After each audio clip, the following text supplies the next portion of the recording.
My wife, Ella, 32, and I, 35, have been together for 7 years, married for 5. 2 years ago, she admitted to cheating on me with a coworker. I had always believed that cheating was a red line for me, and I was initially determined to divorce her. However, she did the work to regain my trust, or so I believed at the time. I also factored in the following, which allowed me to eventually move past it and forgive her. She confessed to me voluntarily. She wasn't found out and forced to tell me. It was one time at a housewarming party with the co-worker. I remember that night. She didn't return home until 4 a.m., and I sent her several texts checking in to see if she was okay, and if she needed me to pick her up. She normally doesn't like to drink, but occasionally succumbs to peer pressure, so I was worried she might have been too drunk to drive. She quit her job after confessing to me. This was her own choice to prove that she was prepared to hold herself to better boundaries. I actually discouraged her at the time because I was set on divorcing her and was concerned that her lack of a job would mean I would need to pay higher alimony if she was unemployed.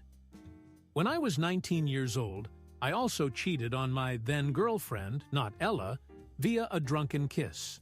Obviously, it wasn't as bad as what Ella did, which was full-on intercourse, but part of me felt like a hypocrite for not being able to forgive Ella, because my college girlfriend had forgiven me. Given the above, and the fact that Ella genuinely seemed remorseful, everything else in our relationship was great, and she was the most compatible person I had ever dated personality-wise. I decided to forgive Ella and not divorce her on the condition that she signed a post-nup. She enthusiastically agreed. The post-nup isn't overly harsh, in my opinion. Aside from affirming that our premarital assets won't go into the settlement in the event of a divorce, it also included an infidelity clause with the penalty of the cheater forfeiting our jointly owned home, the car, and alimony in the event of a divorce. The balance would also be split 60-40 in favor of the cheated spouse rather than 50-50. We both had independent legal advice when this was drafted and signed. Fast forward to last month when I was contacted on Facebook by Alice, the wife of my wife's affair partner.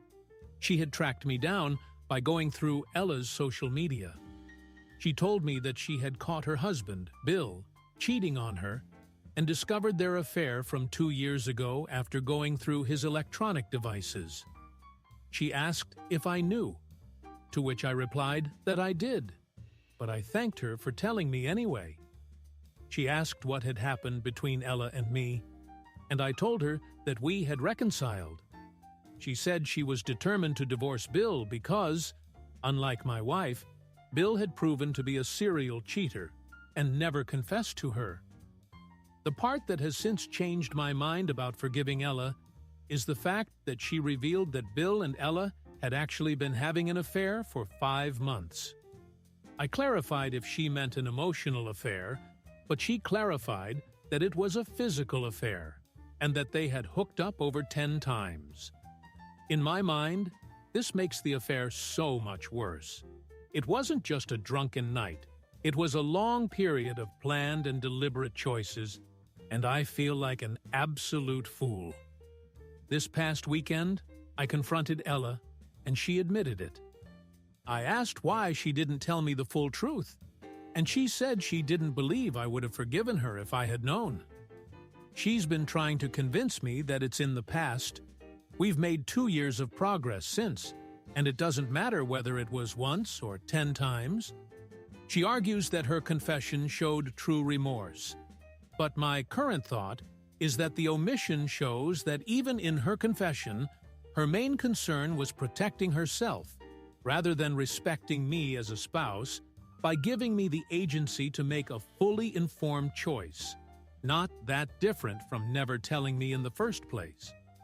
I am now strongly considering divorce again and relying on the prenup for a more favorable divorce settlement. She wants us to go back the couple's therapy, but how would that even work now that I trust her even less than I did 2 years ago?